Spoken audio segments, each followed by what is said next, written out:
प्रभु यीशु मसीह के पवित्र जलाली मधुर मीठे नाम में आप सबको जय मसीह की। आज का दिन यहोवा ने बनाया है। प्रभु आप सबको आनंदित करे। आज के दिन में, आज के भोर के समय प्रभु का शुक्रिया करते हैं मेरे प्रिय, जो प्रभु ने मौका दिया कि हम प्रभु की हज़ूरी में आज सुंदर वचनों को सुन सके, पढ़ सके। मेरे प्रियो, प्रभु आप सबको आशीष करे। आज का दिन आपके लिए आनंदित होने पाए, आपके सहायता करे, आपके काम में आपकी ज़रूरतें पूरी करे, आपकी अगुवाई करे, आपको सुरक्षित रखे। हमेशा निकालेंगे आज लूका 12 अध्याय। यहाँ पे इस प्रकार से लिखा है, पाखंड के विरुद्ध चेतावनी। 12 अध्याय। इतने में जब हजारों की भीड़ लग गई, यहाँ तक कि वह एक दूसरे पर गिरे पड़ते थे, तो वो सबसे पहले अपने चेलों से कहने लगा, फरीसियों के कपट रूपी खमीर से चौकस रहना। कुछ ढका नहीं जो खोला न जाए, और ना कुछ छिपा है जो जाना न जाएगा। इसलिए जो कुछ तुमने अंधेरे में कहा है वो जाले में सुना जाएगा, और जो तुमने कोठरियों में कानों कान कहा है वो छत पर से प्रचार किया जाएगा। किससे डरे? मैं तुमसे जो मेरे मित्र हो कहता हूँ कि जो शरीर को घात करते हैं परंतु उनके पीछे और कुछ नहीं कर सकते, उनसे मत डरो। मैं तुम्हें चेताता हूँ कि तुम्हें किससे डरना चाहिए। घात करने के बाद जिसको नरक में डालने का अधिकार है, उसी से डरो। हाँ, मैं तुमसे कहता हूँ, उसी से डरो। क्या 2 पैसे की 5 गौरैया नहीं बिकती, तो अभी परमेश्वर उनमें से एक को भी नहीं भूलता। तुम्हारे सिर के सब बाल भी गिने हुए हैं, इसलिए डरो नहीं, तुम बहुत गौरैयों से बढ़कर हो। यीशु को स्वीकार या अस्वीकार करना। मैं तुमसे कहता हूँ, जो कोई मनुष्य के सामने मुझे मान लेगा, उसे मनुष्य का पुत्र भी परमेश्वर के स्वर्गदूतों के सामने मान लेगा। परंतु जो मनुष्य के सामने मेरा इनकार करे, उसका परमेश्वर के स्वर्गदूतों के सामने इनकार किया जाएगा। जो कोई मनुष्य के पुत्र के विरोध में कोई बात कहे, उसका वो अपराध क्षमा किया जाएगा, परंतु जो पवित्र आत्मा की निंदा करे, उसका अपराध क्षमा नहीं किया जाएगा। जब लोग तुम्हें सभाओं, हाकिमों, अधिकारियों के सामने ले जाएं, तो चिंता ना करना कि हम किस रीति से क्या उत्तर दें या क्या कहें, क्योंकि पवित्र आत्मा उसी घड़ी तुम्हें सिखा देगा कि क्या कहना चाहिए। एक धनवान मूर्ख का दृष्टांत। फिर भीड़ में से एक ने उससे कहा, हे गुरु, मेरे भाई से कह कि पिता की संपत्ति मेरे साथ बांट ले। उसने उससे कहा, हे मनुष्य, किसने मुझे तुम्हारा न्यायी या बांटने वाला नियुक्त किया है? और उसने उनसे कहा, चौकस रहो और हर प्रकार के लोभ से अपने आप को बचाए रखो, क्योंकि किसी का जीवन उसकी संपत्ति की बहुतायत से नहीं होता। उसने उनसे एक दृष्टांत कहा, किसी धनवान की भूमि में बड़ी उपज हुई। तब वो अपने मन में विचार करने लगा, मैं क्या करूं, क्योंकि मेरे यहाँ जगह नहीं जहाँ अपनी उपज इत्यादि रखूं। और उसने कहा, मैं ये करूँगा, मैं अपनी बखारियाँ तोड़कर उनसे बड़ी बनाऊँगा और वहाँ अपना सब अन्न और संपत्ति रखूँगा। और अपने प्राण से कहूँगा कि प्राण, तेरे पास बहुत वर्षों के लिए बहुत संपत्ति रखी है, चैन कर खा पी सुख से रहे। परंतु परमेश्वर ने उससे कहा, हे मूर्ख, किसी रात तेरा प्राण तुझसे ले लिया जाएगा। तब जो कुछ तूने इकट्ठा किया है वो किसका होगा? ऐसा ही वो मनुष्य भी है जो अपने लिए धन बटोरता है, परंतु परमेश्वर की दृष्टि में धनी नहीं। परमेश्वर पर भरोसा रखो।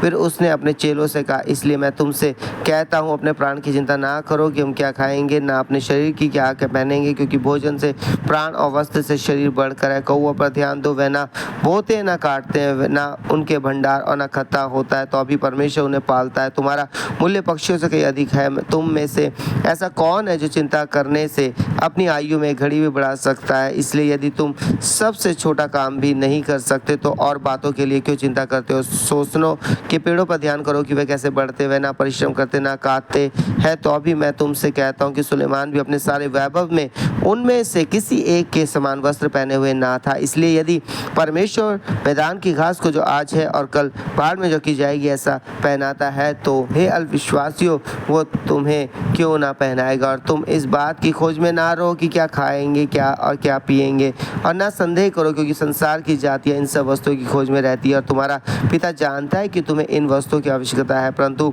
उसके राज्य की खोज में रहो, तो ये वस्तुएं भी तुम्हें मिल जाएंगी। स्वर्गीय धन। हे छोटे झुंड, मत डर, क्योंकि तुम्हारे पिता को ये भाया कि तुम्हें राज्य दे। अपनी संपत्ति बेच कर दान कर दो, और अपने लिए ऐसे बटुए बनाओ जो पुराने नहीं होते, अर्थात स्वर्ग पर ऐसा धन इकट्ठा करो जो घटता नहीं और जिसके निकट चोर नहीं जाता और कीड़ा नहीं बिगाड़ता, क्योंकि वहाँ जहाँ तुम्हारा धन है वहाँ तुम्हारा मन भी लगा रहेगा। जागते रहो, तुम्हारी कमरे बंदी रहे और तुम्हारे दिए जलते रहे, और तुम उन मनुष्य के समान बनो जो अपने स्वामी की बाट देख रहे हो, और कि वह विवाह से कब लौटेगा, कि जब वो आकर द्वार खटखटाए तो तुरंत उसके लिए खोल दे। धन्य है वह दास जिन्हें स्वामी आकर जागते पाए, मैं तुमसे सच कहता हूँ कि वो कमर बांध कर उन्हें भोजन करने को बैठाएगा और पास आकर उनकी सेवा करेगा। यदि वो रात के दूसरे पहर या तीसरे पहर में आकर उन्हें जागते पाए तो वह दास धन्य है। परंतु तुम ये जान रखो कि यदि घर का स्वामी जानता हो कि चोर किस घड़ी आएगा तो वो जागता रहता और अपने घर में सेंध लगने ना देता। तुम भी तैयार रहो, क्योंकि जिस घड़ी तुम सोचते भी नहीं उसी घड़ी मनुष्य का पुत्र आ जाएगा। विश्वास योग्य या अविश्वास योग्य दास।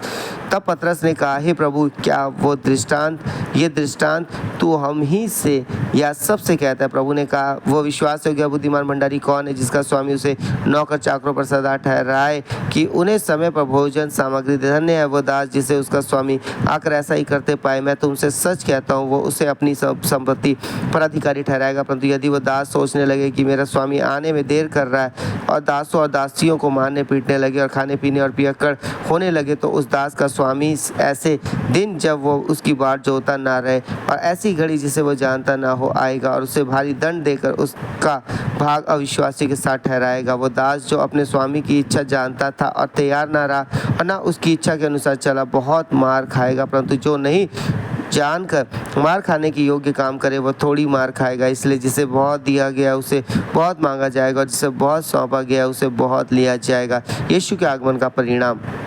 मैं पृथ्वी पर आग लगाने आया हूँ और क्या चाहता हूँ केवल यह कि अभी सुलग जाती। तो मुझे तो एक बपतिस्मा लेना है और जब तक वो ना ले तब तक मैं कैसी व्यथा में रहूँगा।